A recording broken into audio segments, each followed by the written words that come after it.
Okay, this is the second try of the second part of the camera series that I'm going to be making during my 24-hour, now it's probably 27-hour stream.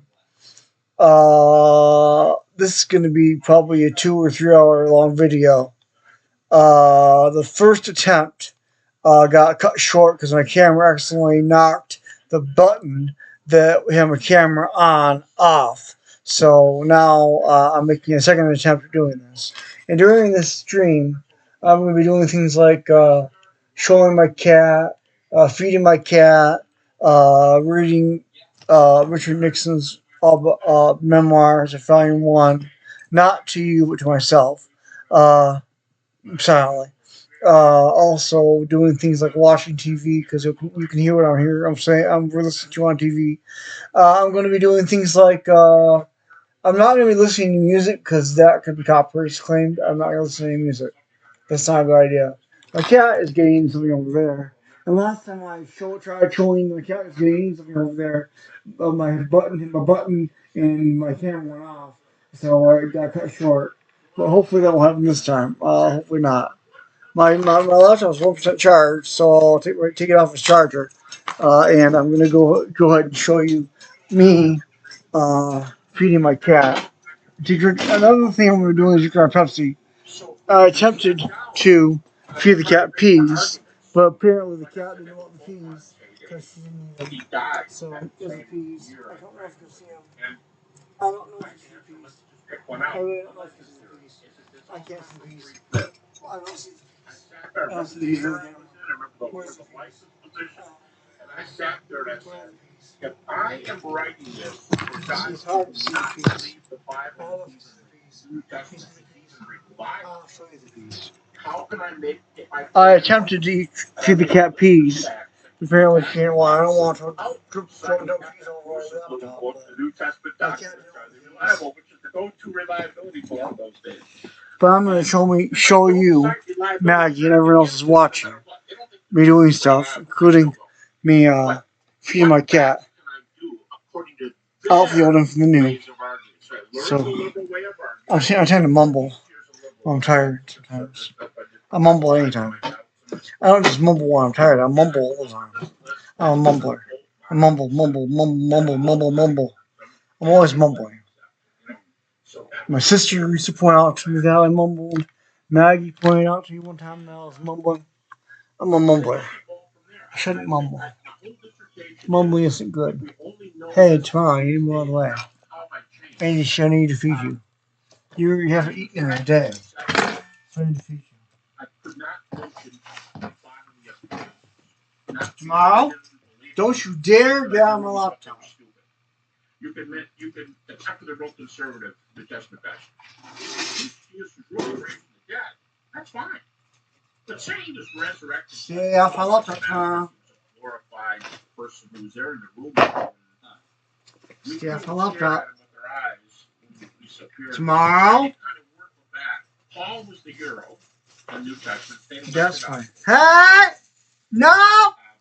Paul was in. She got on my laptop. So today, if you're going to make an argument, you use Paul. All the most sophisticated arguments use Paul. And then you bring the Gospels in. That's a Pepsi. But you bring them in according to their criteria because it's their university and it's the way they do it. There's the good stuff that she wants. Starting in the 80s and 90s was filling out my Jesus really appeared with one word. He really appeared. Okay. This is Purina Cat Chow. This is what Tomorrow likes. And if she doesn't eat this, I don't know what I'm going to do.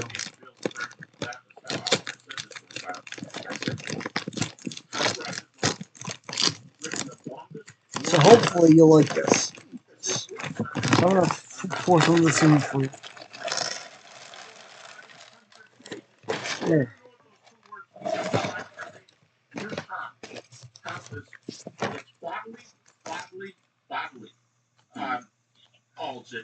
He calls it, he has different She's eating it. but he She's liking it. physical I'm putting this chap resurrected physicality, he calls it. And it's the very bottom. All of a sudden, here's a hero, Tom Wright, who dares to sack the other ones. Gundry, not Sam Gundry, but his brother, Gundry, Michael Kona. There are people fine. That's a big change for me. Forgetting about Buddhism, because if that's not like Buddhism, I went back to that. I think maybe today the biggest positive change is if you ask me what are the best evidence for the resurrection, in my mind, people never thought was, by and large, would not understand my three top choices. They're not the normal ones we give. But they're ones that will stand the strongest critical objections. So that's a change. What I would say the best, they're all New Testament, and they're from Paul, but no argument there. It's just they would go, what? Do you think that's the strongest? Yeah, well, what are you going to use? The Gospel of John? Yeah, well, you'll be laughed out of court if you do that. So I think you have to do your own path when you're going down to people who don't like the material. Okay, so don't lay out those three arguments right now. We're going to come to your 12 facts soon. But I have to ask, what would you just consider those three strongest facts? I know everybody's wondering that at this point. What would those arguments be without laying them out? As soon as I got this video uploaded to YouTube. Now, this is from our previous video that you're hearing this from. I mean, the last time references was in the 2 videos ago that I made. Right now I'm streaming. This right here is part of a 27-hour stream. About maybe 26, maybe 28, I don't know. That you won't ever get to see again. Unless you're watching now. You can always back up, play back up, play back. As long as it's going on. If it's not going on, then you won't be able to see it ever again. Unless someday God shows it. And how he does. So, Peter and James. My video on YouTube, the 2 videos ago I made, what I was doing while I was out and about, part 1, or volume 1, is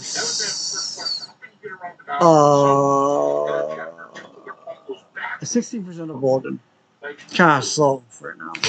For this time. Specifically says we discuss the definition of the gospel. Thank God StreamLabs works right now. Because StreamLabs just gave me another one of those error messages. Then I would have to end the stream earlier. Deity, death, resurrection. So now I know they discussed it in this 2 trips to Jerusalem. So thank you, God. Critics like to say that's not happening. Paul's account.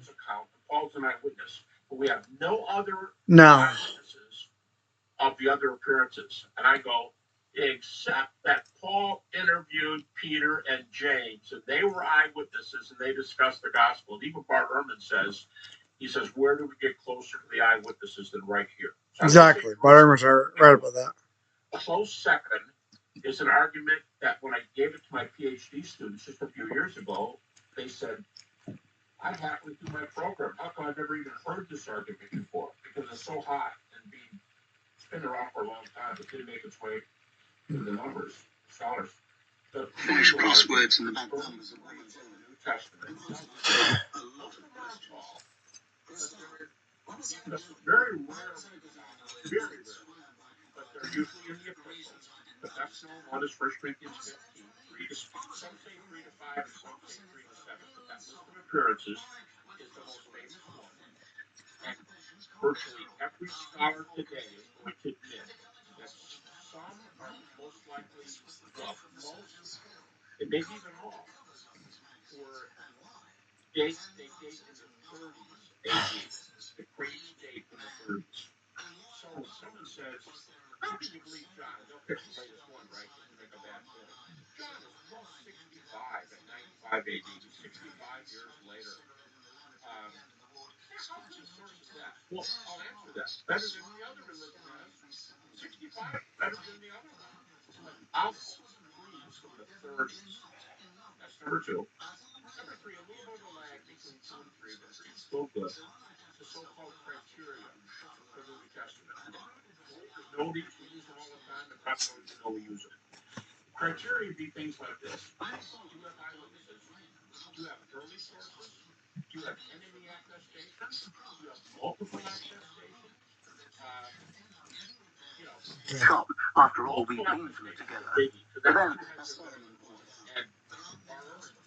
and these days, and if you hurt yourself anywhere south of the I need a you're liable mouse. to end up in the Middlesex sooner or later. that's a Rayner had a room to himself directly opposite the nurse's desk, and he was wired up to a lot of bleeping boxes. What? The crucifixion. So that's how you use the criteria. So things that historians use, that's what scholars use to verify texts. So you verify a text for the Gospels. How do you know that's true? That was written way later. Well, let me tell you why. You don't see what's going on my screen unless you're watching live. And asked me what I wanted. That's true. I said I wanted a lot of things. But we settled for names. I will tell you what's going on my screen, guys and Maggie. She stood at my elbow. What's going on live is that I'm about to open I'm sorry, Bob. I thought. There you were. Just doing what you were told. Charles A. Lindbergh's diary and That's rough. start Of course, publishing. I knew that Bob wasn't exactly a quiet boy. But I don't know where it is. I don't know where it is. And I won't be able to see myself on camera for quite a while. But you'll be able to see me, Maggie.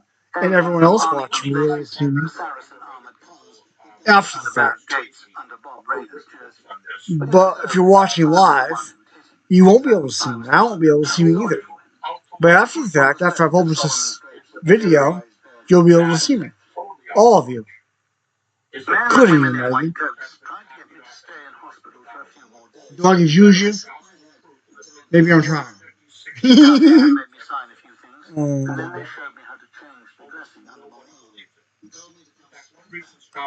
First is arm gets broken, then he gets shot. Wow. They're going to rely on Paul, something like what I said, the creeds, the criteria.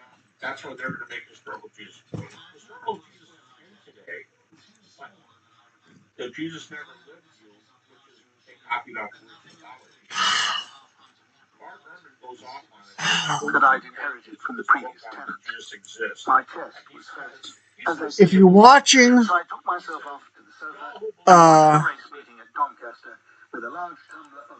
I'm sure I've seen that. Live, what you see is I'm looking at Aristotle on the heavens.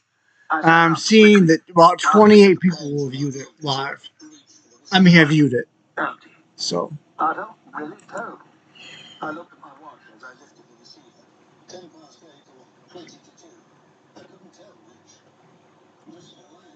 Now I'm going to join discussion. Click. Word. Come on. I know this one. Yes. Mr. Thomas. I want to see what Mark has done. I shook my head to try and wake myself up. I felt something rattling. How do you do, Mr. Wolf? I said, silence at the other end. And then, a lot better than you. Right. Hello, sir. I said, yeah? Well, I live this worry at night. That's right.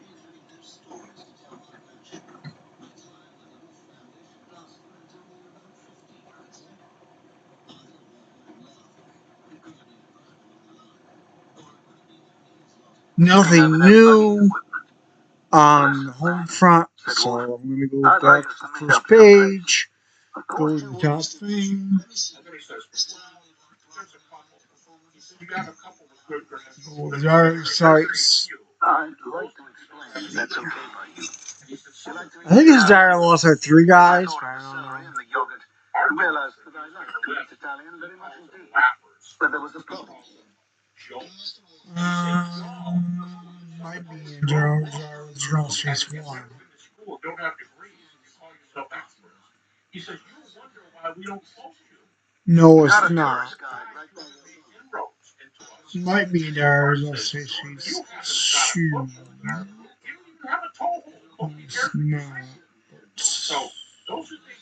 I want you to turn to page 26. There's almost not a scholar. There are a couple. God, There was a kerfuffle on the line. is this what you want me to do? Well, yes. So, Don't believe the guidebook in Why is your it not a apartment. minimal fact? Just kind of a quick answer. It seems like an obvious fact that meets your criteria. that place. That Jesus existed. That's what I'm hoping.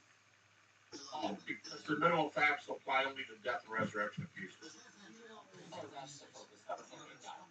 Yeah, I wonder, a lot of guys, a lot of major guys have done what I call minimal facts, and they've done it for Jesus' whole life. And that's how the guys from the Third West do an historical Jesus book. Is by just thing all 33 with however many years. Okay, that's great. Obviously, not sure how I missed it. Let's keep going. One more question for you, though. This is jumping ahead somewhat to your second volume, where you're going to talk about naturalistic hypotheses. But you kind of point forward to that, describing how there's not a lot of scholars today who just take one hypothesis, the swoon theory, the wrong tomb theory, hallucinations. Rather, it's more of a worldview in terms of naturalism. So Mark Herman has back, historians cannot even investigate the miraculous. It's outside of the discipline of history. Seems to me I have one of two options. Either say no, historians can investigate it, or we can't do it strictly by history, but we can still know it by other means. Which route do you take, or a third route, and why? Okay. I take a little bit of both. I actually agree with Bart Ehrman in part. Now, Video processor. by contrast, Ben Shaw's got a PhD in dissertation and resurrection. He did his resurrection on this. He did his dissertation on this. I'm gonna go ahead and Can make that big. historian conclude that the resurrection? If you're watching this after making this later, after you're watching this later, after I make this, you can see me. But you can't see what's on my screen. But if you're watching live right now, you can see what's on my screen, but you can't see me. Okay. Flip flop.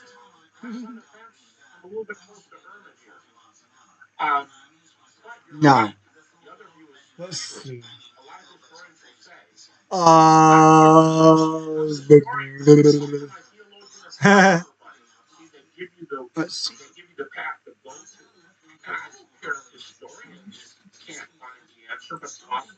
Let's see. Let's see. Let's see. Let's see. Let's see. Let's see. Let's see. Let's see. I'm a little bit skeptical of what the historian can tell you according to his or her training. Da na na na na na. No, there's not.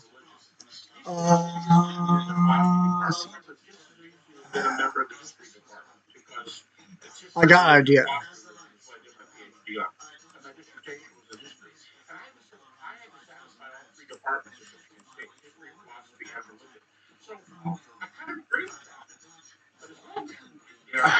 Two people viewing your dollar right now.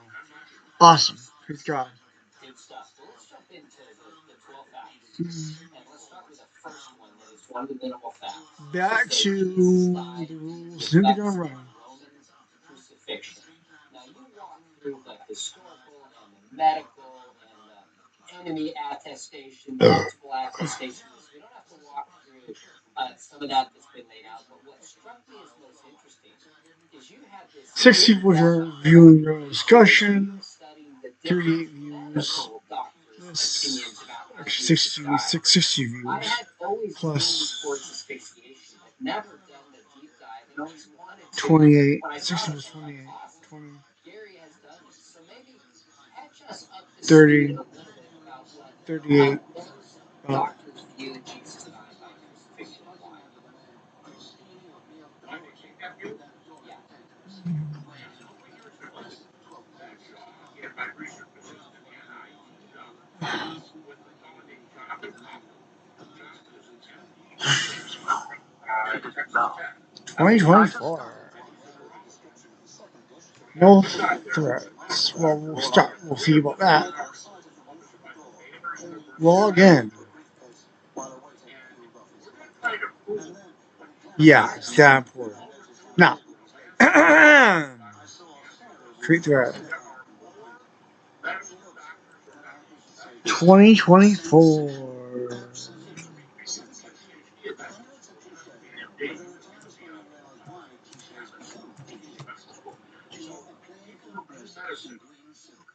burn doctors, there are more, almost the same number of doctors in our study who think that the death by crucifixion is death by asphyxiation than all the other half dozen possibilities put together. In fact, there's more who believe asphyxiation than double the rest of the half dozen put together. That doesn't make it right.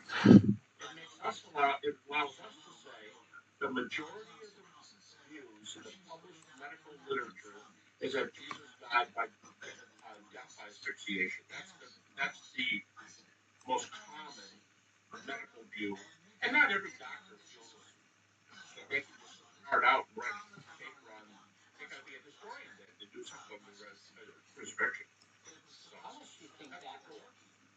How much do you think that medical case adds to our confidence that Jesus died by crucifixion? Depends on the fact that he was died by asphyxiation. No, how much does the medical case that's put forward by these doctors add to the historical case of him dying by crucifixion? Because for me, I've typically laid out there's non-Christian sources, there's multiple attestation. I said the medical evidence is interesting and adds to it. It's like another layer but not the core of it. Is that how you see it? It's very good.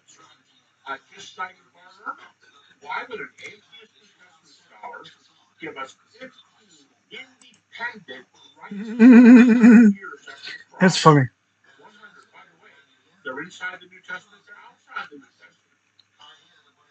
15 independent sources say Jesus died by crucifixion. That's pretty good historical evidence.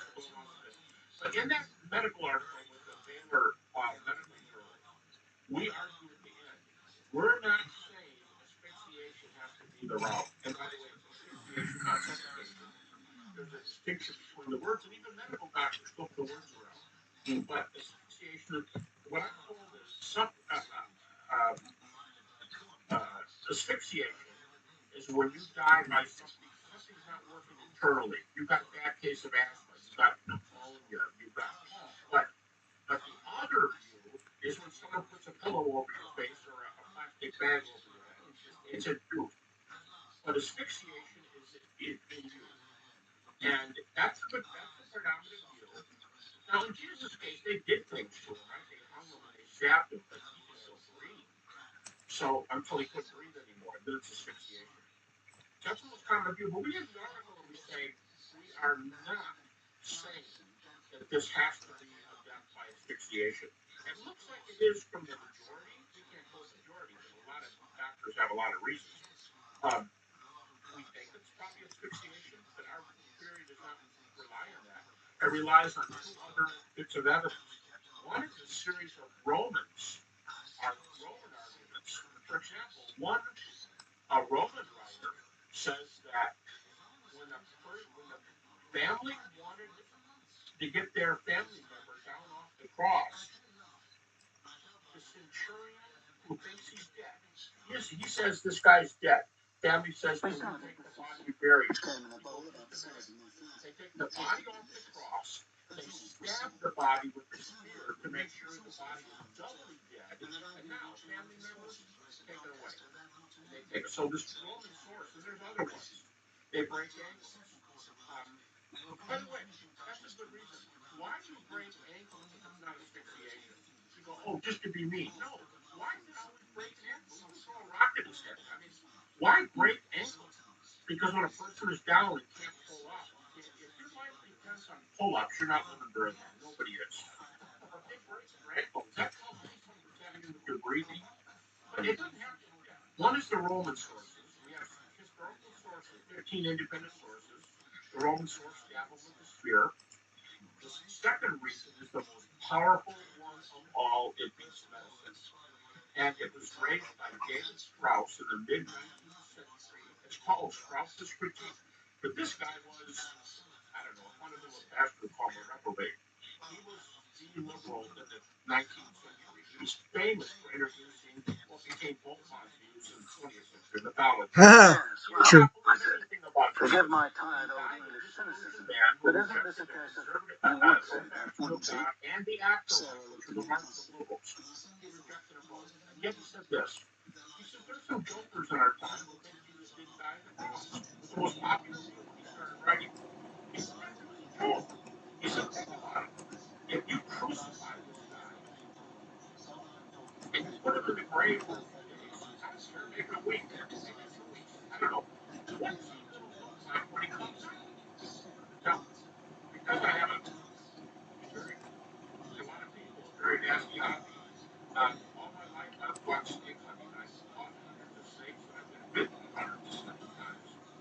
I'm a harmless person. I think if it was my rattlesnake, that doesn't matter. So because I'm snake hunting, I stepped on a lot of nails out in the woods when you're turning things over. And I'm going to tell you, when you step on a nail, number one, keep your foot on that nail very close, on less than a second. And you can't walk for 2 or 3 days. Now, if Jesus is on a big spike for a long time, and you expect him to walk, and you beat him up first, and if you stab him with a spear, what's he going to look like when he appears? This is David Strauss. What does he look like when he appears to the disciples? We used to have a phrase in the 60s. I don't know if anybody uses this today, but we used to call it death warmed over. You look like death warmed over this morning. Jesus would have looked like death warmed over. What's he look like? He's struggling. He can't stand up. He leans against the doorpost. He's sweating. He's bleeding. He's soaked. He's soaked his clothes with sweat and with blood. He knocks on the door. And he tells the disciples, guys, I told you I would rise again from the dead. I think they look at each other and go, who did this joke? And I think Peter will go, Andrew, get a bowl. Mary, get some water. Get us some rain. Just help. Get a rain lay on the couch. Okay. What the swoon theory that Jesus never died, or the current death theory, what it proves is that Jesus was alive, but he was not raised. That comes from, if you want to say he faked death, the argument is, congratulations, you got a living Jesus. I want to vindicate you because he's not, they're not dumb. They know enough to know this guy isn't ready to go to heaven and sing with the angels. He's in bad shape. And then what is he doing? That's the number one reason. Asphyxiation is helpful. The Roman sources are great. The multiple sources are great. But Strauss's critique, historically, since about 1864, it has been the end of the swoon theory. Scholars still today say Strauss killed the apparent death theory. That's the reason. That's the reason he should have used his death. He couldn't pull it off otherwise. Strauss killed the theory, pun intended, of course. And I agree with you. That's a strong critique. Now, your minimal facts. Unintended. I like that. Your minimal facts have two criteria. Number one, about 90% of scholarly support and belief, plus very good evidential support. And you emphasize it's more about the evidential support. It's not just a majority type of argument. Now, Jesus died by crucifixion. If we added presumably Muslim scholars, that would drop this way below 90%, right? Because of Surah 4, which says he was crucified not, only appeared to do so. Now, some will adopt, like certain sects of Islam will take the swoon theory. Some will say they made so that he appeared to. But wouldn't that completely change the first fact? No. Now, first of all, to make clear, I never say anywhere, people cite me, but I never say anywhere that you have to have 90 percentile of scholars. It just turns out that it's more like 95. And I don't require that. It's just that everybody knows this. Okay, secondly, no, the Muslim theory does not change this one iota. Here's what. What do you mean? Look how many scholars they have, look how many scholars, and they have degrees too. Okay, here's the problem. What is their source and why do they hold this? It's the Quran. When was the Quran written? Well, presumably the conservative Muslim Jew 630 AD. It was left. And when was Jesus crucified? 30 AD. So, real simple math. The Quran comes 600 years later.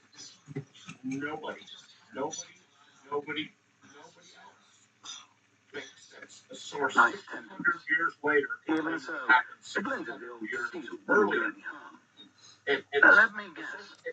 Meanwhile, I love Maggie. No girl could take her place in my heart.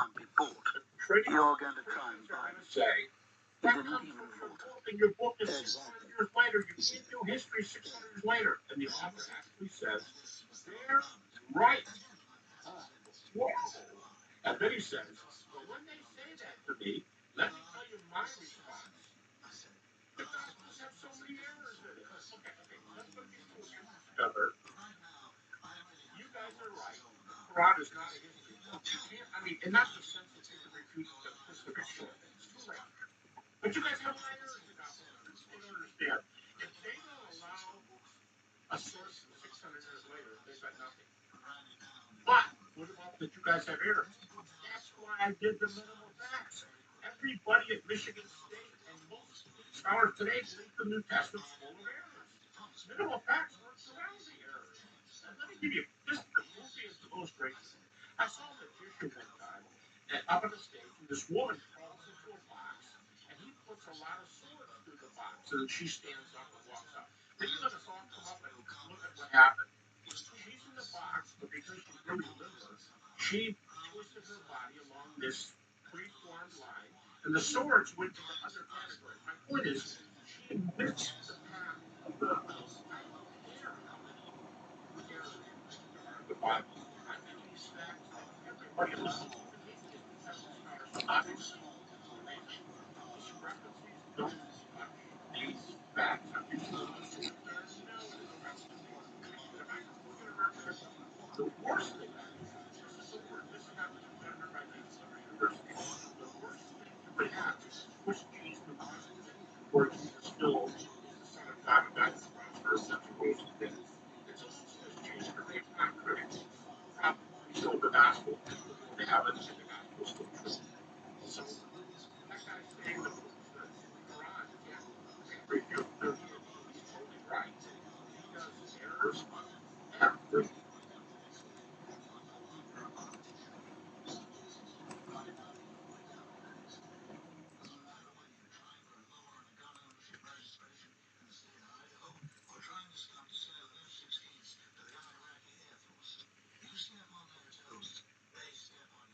you these facts. I mean, does anybody think Bart Ehrman thinks there's no errors in scripture? Bart Ehrman says not even reliable. Well, why does he believe all my facts? Because they're facts. That's why. All right, Sorry to go on. no, that's great. You can remember, you've been doing this for decades. You learn your kind of, just like the whole other box, you learn your way around these things. No, I love it. That's great. Let's shift to the next one. You said Jesus was buried most likely in a private tomb. So what's kind of the basic case for the burial and the consensus on this? And it seems like this has changed, hasn't it, over the years? Yeah, but remember, burial was not one of my minimal facts. Burial was one of the second six. Maybe we should name them real fast so that people know. Because my minimal facts start with Jesus died by crucifixion. And the very next one is the disciples had experiences that they believe to be appearances of the risen Jesus. I don't even count the empty tomb. Because the empty tomb, there's as many evidences for the empty tomb as there is for any fact that scholars don't like it, because I put it in my second six. Okay. A burial was way in the second six. I think it's good. The evidence for the burial is good. But it's not one of my six facts. So I go from Jesus died by crucifixion. The disciples thought they saw him again. That's number two. And that, by the way, is not only the most important fact for us, that they saw him walking and talking after he died on the cross. It's the most central, but it's also the strongest. Along with the crucifixion and that he was seen afterwards are the two strongest. I'll tell you this. Of all the appearances you have in the 118. not Paul, but and you got James. But of the appearances to Christ, keep these two things in mind. Most of them are to groups. That's really important. Most of them are to groups. And secondly, the strongest appearance is the appearance to the 12. It's multiply attested over and over. And even the Jesus seminar critics that they are, even Bar Ehrman.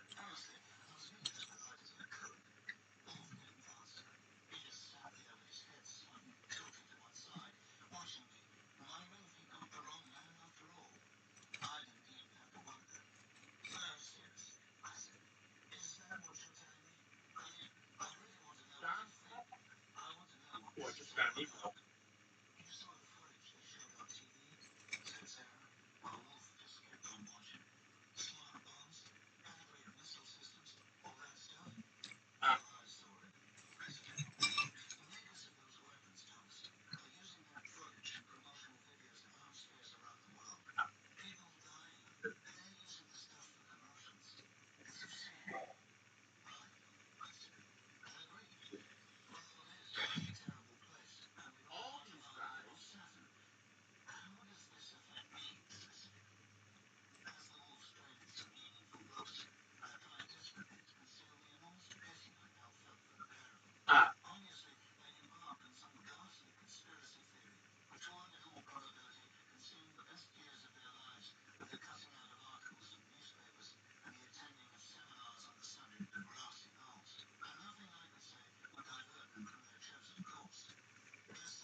that Wow. But so it showed the background. And what surprised me was that it was yet they allowed the same aircraft, or one like it, was hovering between a pair of faceless By tower the way, blocks. here's a message that I'm not from. This is pretty close to a quote. Crossan says, I take it absolutely for granted that Jesus died by crucifixion. Jesus died by way of crucifixion. I take it absolutely for granted. Martin Luther, another one who is Martin Luther, says almost the exact same thing. Both the Proverbs and the Psalms. So the appearances are a one to one. Okay, so let's walk through. There's a list in the book All where right. you list the 12 together, but not necessarily in the order of All right. Well, I the think 6 it's important, notable I facts said. and then I the have the 6 very strong feeling, Mr. contested Wolf, facts. that you It's ought more not like to you have list these them silly kind of graphs. step by Wolf step tilted his head back, chronologically in the as life if of he was finally Jesus, starting to lose even though patience they're with me. all It doesn't matter where they more came telling from. the story of Jesus. So What matters Well, they're is the not subject. mixed. In my table, This is a very important I'll put aircraft. it this way. You probably have it right there. Very In the table of contents, I have the 6 notable facts on the first page. For the second lesson, in the table of contents, I have the minimal historical facts as part 3. okay. Halfway down, I can give you some of the other facts next to the other 6 minimal historical facts. Notice the area is in the second list. Okay, same. Yeah, same for 6. We've done 4. Now, Johnny a body sphere. Chapter 5 is a total transport. It's all the same. That's all on this. We always say, don't ever say you can prove this by I haven't even started 2023 yet. go a long way. You have to use sources that are not related to both the historical New Testament, but they're related to the New Testament. We always say the disciples are willing to die for their faith. That means the disciples were transformed. And as you say in your book, there's no evidence that anybody rejected. That's great. Transformation. But the I skipped this. The resurrection was proclaimed very early. Early and transformations happened at the same time. That's definitive evidence. Right? And then the last 2 are James and Paul. Perhaps not hearing. Now, when you turn the page, another 6. Each of the 3 very Okay, so make sure this. Your minimal facts are Jesus died by crucifixion. No debate about that. The disciples reported experiences they thought were appearances of the risen Jesus. Number 2. and the disciples saw appearances. That's Good. Third one is they proclaimed the resurrection early, right after their experiences. So, like you're saying, we'll come back to this. There's no early non-resurrection gospel that was proclaimed. Fourth, fourth is the transformation in their lives to the willingness to die. And then James and Paul, those are the 6. Okay. Let me come back. Sorry, long time. What? So the disciples reported experiences they Yes. thought were actually appearances of the risen Jesus. Now, here's where some debate. they thought they were. They thought they were. Now, here's where some debate comes in. Like we have Sorry, long time one. Air starts passing over the plate that's coming forward faster than it passes over the plate that's going backwards. This produces unequal lift on the two sides of the helicopter. Journal. The faster it goes, the more unequal the lift becomes. single Eventually, out. I know. I When didn't. it comes to the other 12, now they're just mentioned as a, not mentioned as individuals. So how much confidence can we have to say was to put 2 rotors on the coaxial shaft, or spinning in now opposite directions. that is Equal not lift on both specifically sides. mentioned? We Possibility don't of have negative his twists. direct Also, eyewitness no claim torque that reaction, he saw so the no risen need for a Jesus. tail rotor. Smaller, faster, more maneuverable. Number The 1, flight of this machine the will way be I capable will of over 400 miles an hour. nuance. I nodded slowly, trying to show that I was impressed, but I will not say, as impressed. far as we know, all the literature we have, But the Okay. Italian surface ground here's the more would have done near 1,000 miles an hour. there's 4 big names Copy. in the aviation. You named everybody who was talking here. Engineers, James and brothers, Paul and John. They're the foremost influence in Christians probably of all time. And when Paul goes into Jerusalem to talk to John Witness, he's going to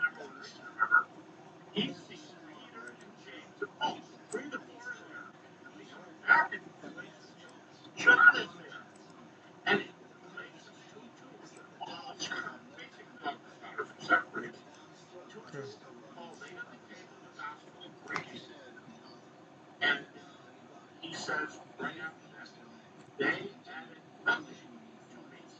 They added nothing to the gospel of the Savior. I mean, the gospel teaches the Savior. But a few verses later, verse 9 and 10, they gave Barnabas and Peter right hand of fellowship. So, okay, now, who are they? At least Peter, James the brother, James, and John.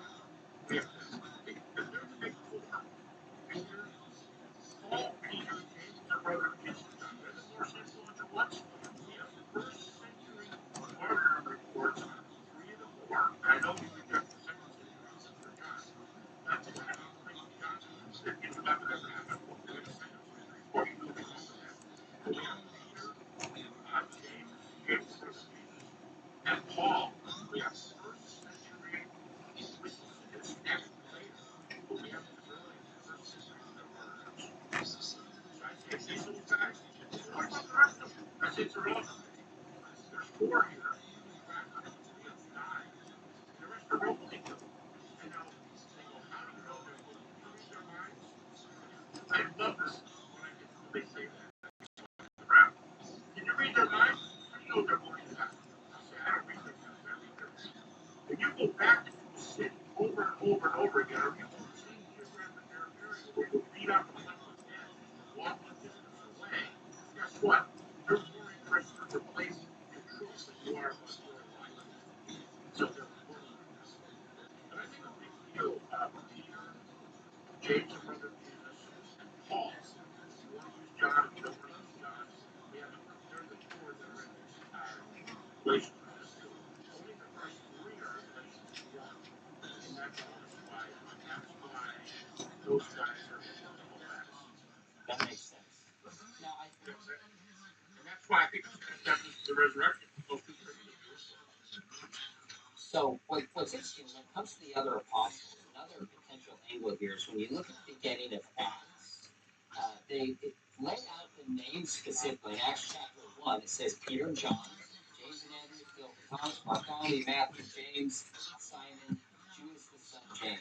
They're specifically mentioned by name. And then Peter stands up and he's going to lead and speak on behalf of the apostles. And he says, we are witnesses of these things. So we don't have as strong of a case Right. for the appearance to, say, Thomas as we do to, say, Peter. But his name is mentioned there. Like, I'm not willing to just completely give up and say we don't have an adequate historical case. It's a good historical case, just not as strong as Paul and Peter. How about a couple other hints to get there? And that same list that you give, that the apostles were there, Okay. it says Mary and the boys were there, and it says Mary and James were there. So someone says, when did James become a Christian? I don't think anybody knows, but here's a couple parameters for you. After crossing, if you believe John gives Jesus.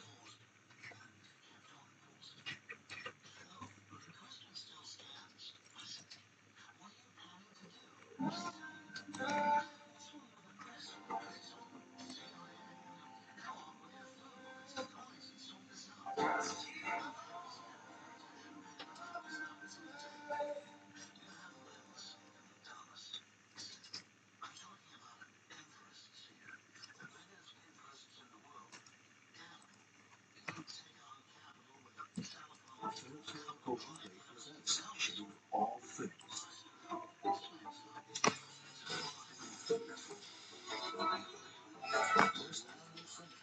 It's an alcohol.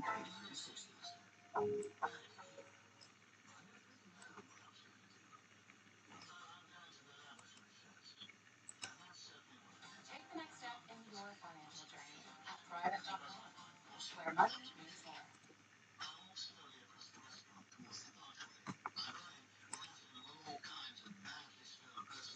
This is the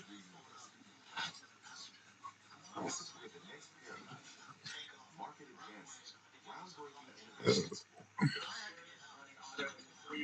Okay. Partner with us.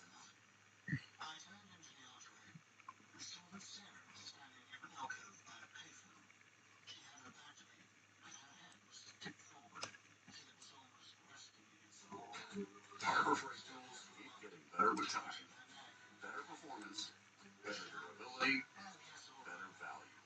Come on in and see for yourself. Whatever you do it for less. Harbor Freight.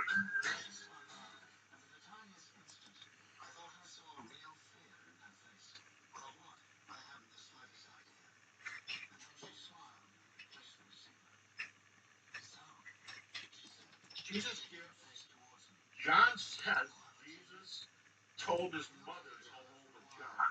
Now, and they go, why not James? Why don't think James was present at the cross? I think that can be kind of clear. I'm thinking chances are James isn't a Christian yet, but he's there shortly after the ascension. So I think James's conversion happened a little bit between the cross and that upper room that you just mentioned, because James is there. And we have an account, it's not trustworthy, but we have an account from about 125 AD where Jesus appears to James. That is recorded in the Gospel of the Hebrews. Jesus appears to his brother. So I think James comes in there. But he's there too. And also notice in that first chapter of Acts, we have to pick a 12 disciples because Judas died. We have to pick a witness who's been with us from the beginning, and he has to be a witness to the resurrection. The Peter winds up and he preaches the first Christian sermon post Jesus. And in Acts 2:22, he uses the argument that nailed me way back with my German pastor. Peter says in Acts 2:22, Jesus is a man approved among you. How do you know it is approved? Next two verses. The miracles he did, including he was raised from the dead. So Peter preaches in his first sermon that the resurrection of Jesus indicates that Jesus' teachings are true, and that's why God raised him. So we have everything right there. You say to me, well, you don't have an appearance to the badness. You have a second one. You're right on the first one. You have that. Here's the second one. I've already said it, but I'll repeat it. The best evidence of the appearances to the 12. All the apostles are there in the beginning. What if somebody fell away later? What if they didn't? What if they did? What if they did? So the sermon is going nowhere. Well, we don't have any evidence saying, we have no evidence of recorded New Testament or any early reliable sources. Nothing. But I still have to bring up Paul, Peter, James, for which we have outstanding data. And one thing we should mention, in Acts, there are a lot of creeds. And in the Acts book, they're called service summaries. And they're primarily found in Acts 1 through 5, 10, 13, and 17. You go back and look at those, and every one of the Gospels given, the resurrection is present in every one. It's the deity, death, and resurrection of Jesus. Acts 1 through 5. So if you, I would tell my PhD students this.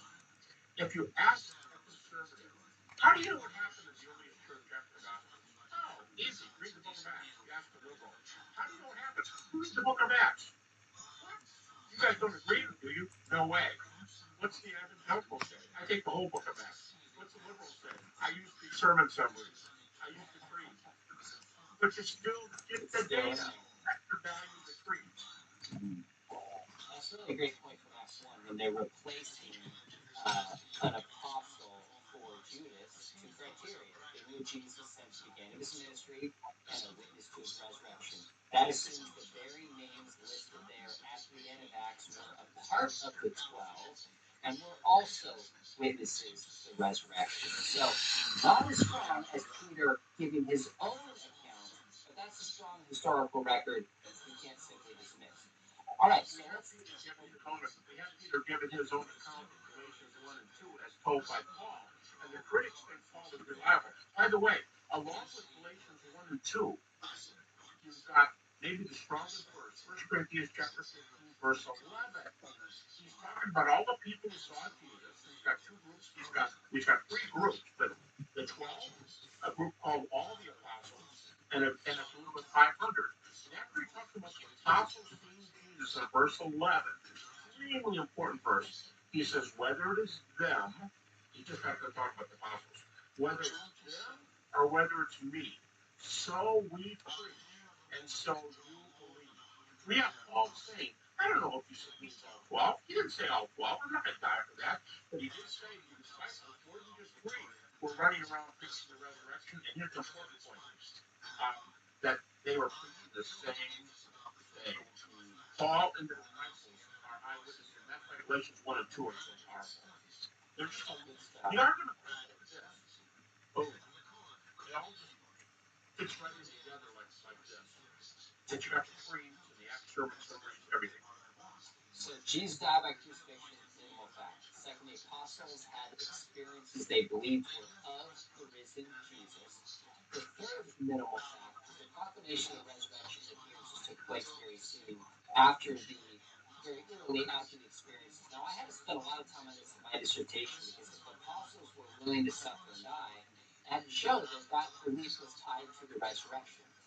So, you laid out in your chapter even more detail than I laid out in my own study, but what are just some of the basic facts why we know there is no early Christian faith apart from the resurrection, and the resurrection isn't some kind of late mythical add-on to this movement that was already taking place? Right, two ways. That last part first, scholars don't believe there were add-ons. They don't believe they brought in, well, Christians could have made one up, but they didn't get one from any other foreign religion or Hellenistic stuff, because there's dying, rising gods in the ancient world too. They don't think Christians copied them. The three guys, the main guy who's talking says, I want three guys who believe these theories. I understand from one of his students he's a Christian. Number two, he believes it doesn't touch the resurrection. So they just think there's stories out there. They don't relate them. That's one. But what was your first question here just before I want to think, how do we know the resurrection is temporal? Because whenever the gospel is defined in the New Testament, it's not death, burial, and resurrection, which we say oftentimes. Burial's not there. Probably more than half the time. It's the deity of Christ, death, and resurrection. You go, whoa, time out. How do you get deity of Christ? Because of the names they use. And Lord, just to take one, Lord in the New Testament, not a book for you to read on this. Lord in the New Testament is there's several words for Lord. But the major word for Lord is the Old Testament equivalent of Jehovah. Guess who the Lord is? Well, he could be Lord of the Manor. Yeah, well, Jehovah wasn't Lord of the Manor. So if you're going to use the name of Jehovah, here's a great example of creed. This is creed. We say Paul's creed. Romans 10:9. If we confess with our mouth that Jesus is Lord and believe in your heart that God's raised him from the dead, you'll be saved. Now notice, deity, resurrection, death. That's the way it happens in that verse. Just right after that, Paul tells you what he means by Lord. And he quotes Joel. Whoever calls upon the Lord will be saved. Whoever calls upon the Lord is Paul's verse for what Lord is. And Lord there is Jehovah. So, deity, death, and resurrection are all there. Some people don't attack on it. It is. Well, then how come every time the gospel's repeated, it's always deity, death, resurrection? Wouldn't that belong? Deity, death, resurrection. Don't leave resurrection out. That's what 1 Corinthians 15 says. Don't leave the resurrection out. We have to. By the way, sinner, I think after get back to my dissertation, I have 52 is burial, and part of 56. I have four more. One of them is centrality. And I keep moving up in the middle, but that center bit is up there. Virtually nobody says that the resurrection was the physical body. But my question would be, if someone says it's not, how come it's in the gospel every single time the gospel is preached in the book of Acts and the prison law in particular? It's there. I think your section is powerful and extensive that I've seen from the creeds that predate the New Testament, the writings of Paul, the Gospels, the preaching in the book of Acts, the early church fathers. I mean, there's no layer I could find that's absent of the resurrection. Yeah, that's what they're talking about. Exactly. I think it makes sense that that's a minimal fact. Now, we talked about the evidence of James get into that.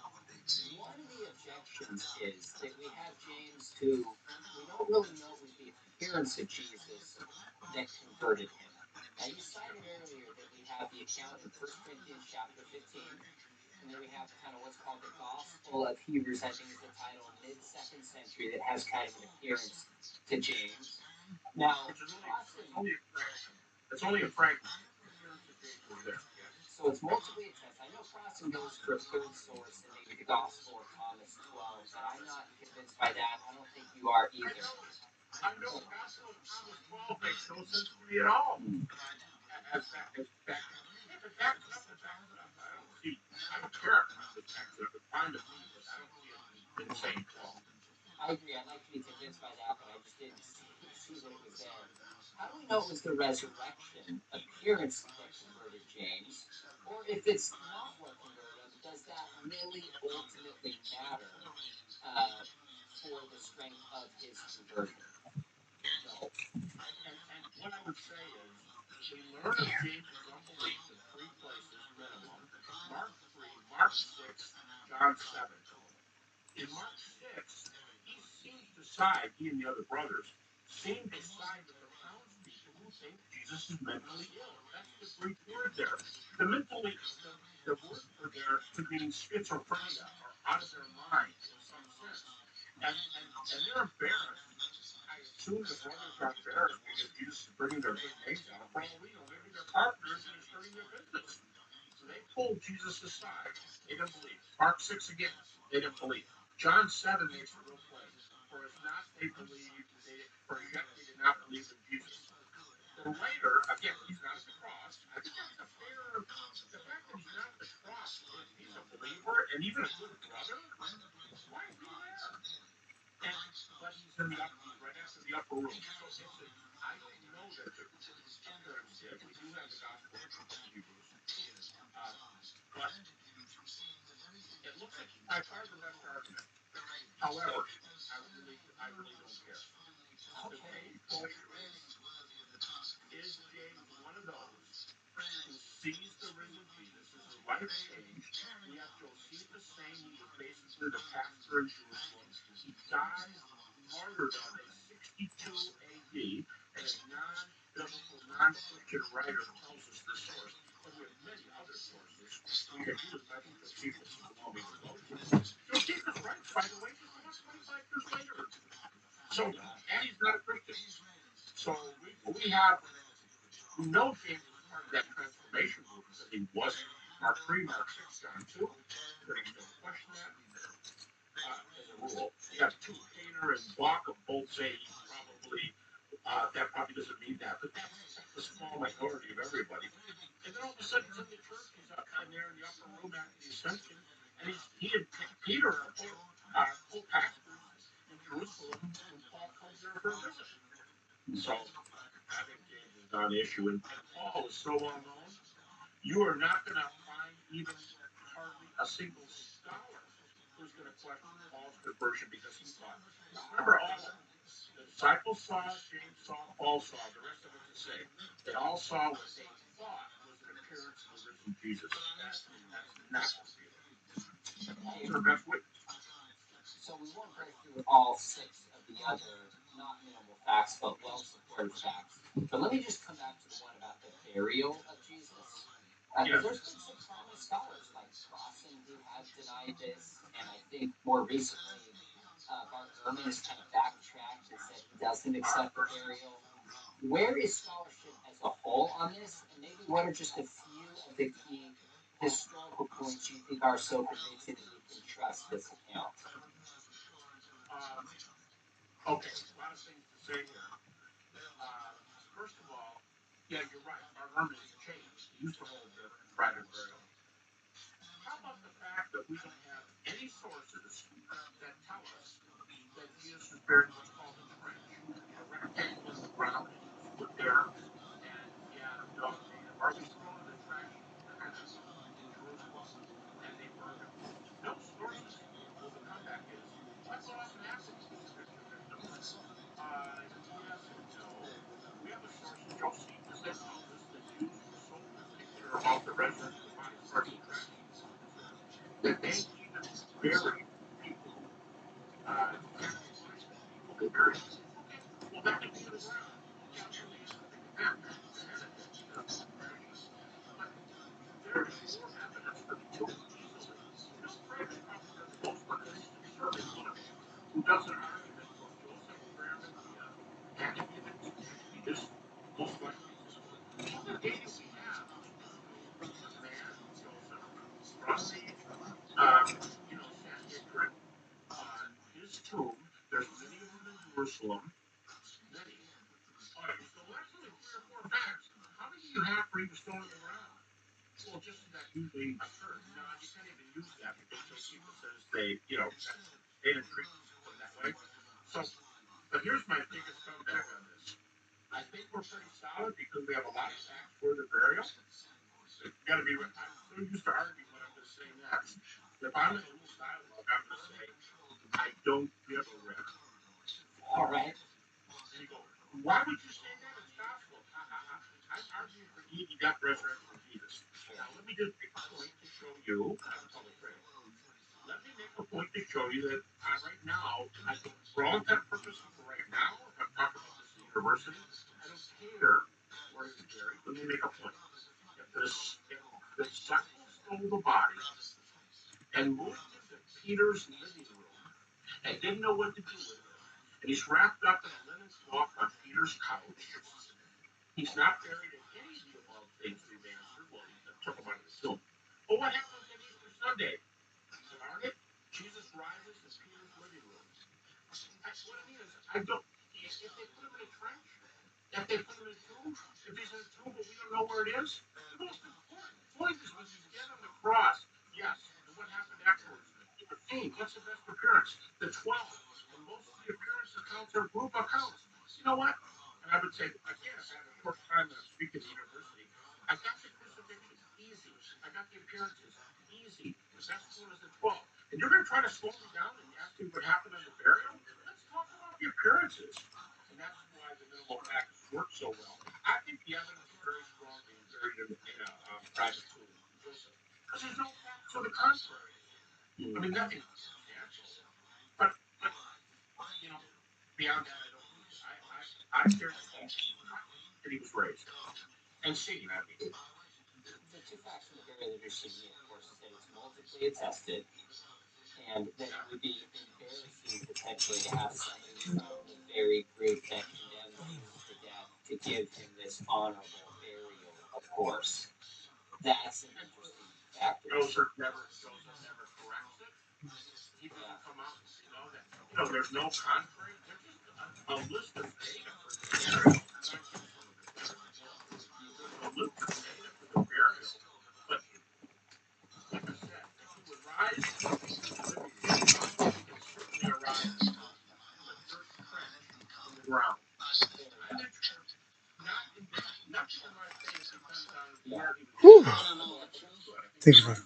Yeah. But I do want to know that he died and that he was seen by multiple people. That makes sense. I do think it's remarkable. We'll move on. That we have the name Joseph. We have where he's from, Arimathea. We have his financial status. Obviously, the rich man's tomb, and his position. I mean, these are significant facts in Jerusalem. It was smaller than people think. It'd be hard to make up something like this that's not true and get away with it. How much in fact do we have four gospels? Somebody's going to say, oh, the gospels only sources. Well, yeah, they're later than Fritz and they're later than Paul. But you tell me who the earliest sources are for Christians. 4,200 years later for the Bhagavad Gita. 1,800 years later for the Upanishads. These other religions, Buddha, I got a Buddhist book on my shelf over here where the guy starts the book out and says, we don't have any evidence like Christianity. Our earliest word statements of Buddhists are 600 to 800 years later, and then he makes this outstanding. He's a PhD professor in England. He said, we don't know what Buddha taught. Sources are too late. By the way, they're still earlier than the Quran on the New Testament.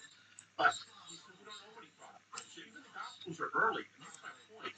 Those guys did not write those four Gospels in four bedrooms in the same house. They wrote them differently around the whole Mediterranean, and they all tell the same story of Josephus without looking over each other's shoulder. You said multiple attestation. You're exactly right. That's a very strong evidence that that's the story they all. And the women go to the tomb. How embarrassing! Not the men. They were scared. The women. That's embarrassing testimony with the criteria. So this is again, we're doing this stuff.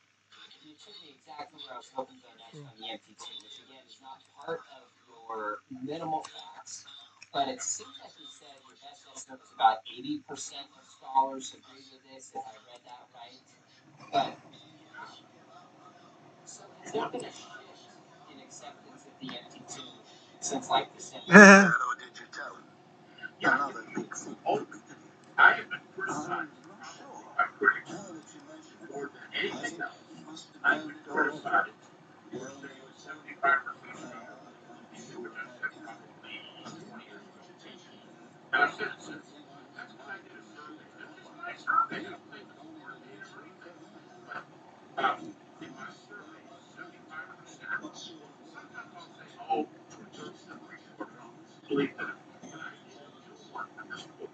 I did a new survey of over 250 critical scholars. 250. And they have to have a terminal degree in a relevant field and have spoken on this subject. And now I figure this number, you noted, it's moved from 67 to 75. It's gone up now to 80. It's like 80.2%. And I didn't doctor it. I think that percentage point. It's higher that it was 80.2%. We're now up to 80% for the institute. We're getting close to making the scholarly acceptance put up in the institute, but I put up in the minimal facts. But if you're looking about arguments, there's over 20 arguments for the institute according to critics' standards, which make it as well defended. If you get rid of that critical one, the second point of my minimal facts, the first one is what the facts say. It moves up there with the other five. That's why I call it. Notice that I go further around the book. I call it 6+1. I call it 6+1. The empty tomb is +1 because it doesn't pass my critical scholars test, but it more than passes the more important test of evidence. The empty tomb offers a case. Now, probably, maybe my favorite part of the book, one of the top three, is that I remember you referencing years ago, maybe it was in Risen Jesus Future Hope, he said there's about close to half a dozen arguments for the empty tomb. And I always thought, what are these arguments? Where are they? I'm not aware of them. And I get to the chapter here and I was like, yes, you laid out 21 of these arguments. Now, we're not going to walk through all 21 of them. People are going to have to go through your book. That would be an entire talk just within itself. But I'm curious what you think. Two-part question. Let's start with the first one. What do you think is maybe the two